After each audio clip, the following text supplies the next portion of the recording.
ప్రతాప్! ఓ బావగారా, ఏమిటి మెరుపులేని పిడుగులా ఇలా ఊడిపడ్డారు? పెద్ద పోలీస్ ఆఫీసర్వి, పైగా అల్లుడివి.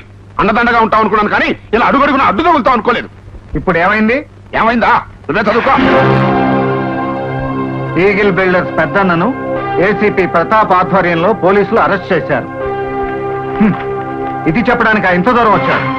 ప్రతాప్, నా మాట వింటున్నట్టుగా నటించి చీట్ చేసి నా దగ్గర నుంచి ఇన్ఫర్మేషన్ తీసుకుని పెద్దలని అరెస్ట్ చేస్తావా? వాళ్ళ ఇంటి మీద దాడి చేసి వాళ్ళ తమ్ముడు అరెస్ట్ చేస్తావా? అసలు నా క్లయింట్ని అరెస్ట్ చేయడంలో ఏమిటి ఉద్దేశం? పసిపిల్లలు చదువుకునే పాఠశాలలు, శవాలు పుడుచుకునే శ్మశానాలు ఆక్రమించి అడ్డొచ్చిన వాళ్ళని అంతమందించే ఆ పెద్ద మనుషులేనా నీ క్లయింట్స్? ప్రతాప్, నువ్వు లిమిట్స్ దాటి మాట్లాడుతున్నావు. అవును, దాటే మాట్లాడుతున్నాను. ఇన్నాళ్లుగా నా మనసులోని మాట నీకు తెలియాలనే మాట్లాడుతున్నాను. కూనీ కోరుల్ని, కబ్జాదారుల్ని గెలిపిస్తున్నావంటే నిన్నేమనుకోవాలి? నా దగ్గరకు వచ్చిన క్లయింట్స్ ని కాపాడటం నా ధర్మం. It is my profession. కానీ నీ దగ్గరకు వచ్చే క్లయింట్స్ తప్పు చేసిన వాళ్ళని నీకు తెలిసినప్పుడు అసలు వాళ్ళ తరపున వాదించడం దేనికి? అలాంటి వాళ్ళు ఇచ్చే డబ్బు లేకపోతే నువ్వు బతకలేవా? చూడు, తప్పు చేశారో లేదో తేలాల్సింది కోర్టులో, అది తేల్చాల్సింది లాయర్లు తమ తెలివితేటలతో. అందుకే నేరం చేసిన వాళ్ళని కాపాడటానికి డబ్బుకు కకృతి పడే నీలాంటి లాయర్లు ఉండబట్టే తప్పుడు పనులు చేసిన వాళ్ళు తప్పించుకు తిరుగుతున్నారు. అదంతా నాకు అనవసరం అయ్యా.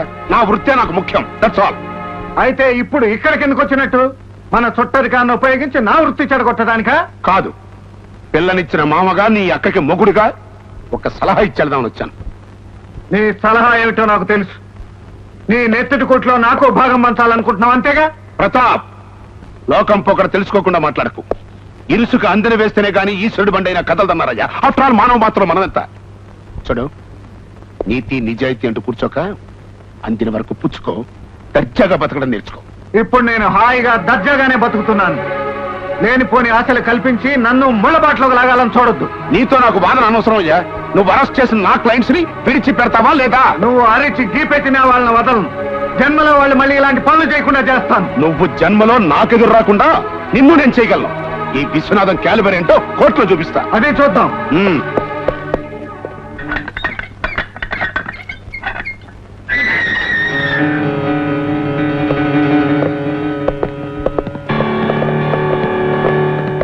ఏంటి సార్, మిమ్మల్ని నమ్ముకున్నందుకు మంచి పనే చేశారు. ఐఎమ్ సారీ పెద్దనా.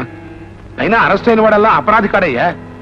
మీరు నిరపరాధులు అని నేను కోర్టులో ప్రూవ్ చేయలేకపోతే నా లాయర్ బోర్డే తిరగేస్తా.